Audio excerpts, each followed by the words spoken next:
আমরা তো এই জুলাই মাসে এবছরেই 2024-এর যেটা আমাদের উৎসব হলো, উৎসবটা অ্যাকচুয়ালি যদিও আমার 50 বছরকে পূর্তিকে নিয়ে মানে উপলক্ষটা ছিল, কিন্তু উপলক্ষটা ছিল যেহেতু আমি এখন এই সময় দাঁড়িয়ে প্রায় 9টা নাটকে অভিনয় বা পরিচালনা করতে পেরেছি, সব মিলিয়ে একটা উৎসব করা, উদযাপন করা।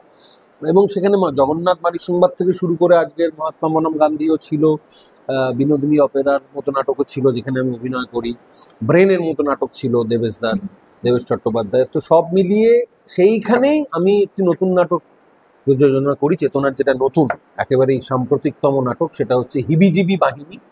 সেটি আমার দীর্ঘদিনের ইচ্ছে ছিল ছোটদের নিয়ে একটি কাজ করার, শুধু ছোট নয়, ছোট বড় মিলিয়ে, মানে গ্রিপসের একটা আঙ্গিকেই করা। সেই গ্রিপস থিয়েটারটা একটা আলিবাবা আলাদিনের গল্প অবলম্বনে আমি নিজেই প্রথম নাটক লিখি, কারণ ওটা না লিখলে অন্য কোনো নাটক মারফত ওটা আমি করতে পারছিলাম না।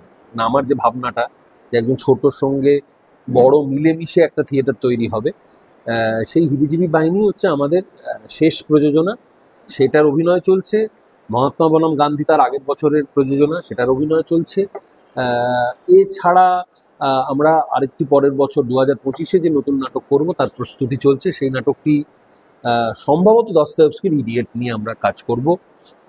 এছাড়া মুচিরাম গুড় বঙ্কিমচন্দ্রের, সেটাকে নিয়েও আমার একটা বিশেষ কাজ করার, সেটা একটা উপলক্ষকে কেন্দ্র করে কাজ করার ইচ্ছে আছে। ভবিষ্যতের কাজের কথা আমি বললাম। তো এই মুহূর্তে আমাদের হিবিজিবি বাহিনী, মহাত্মা বনম গান্ধীর শো আছে, আমন্ত্রিত অভিনয় আছে।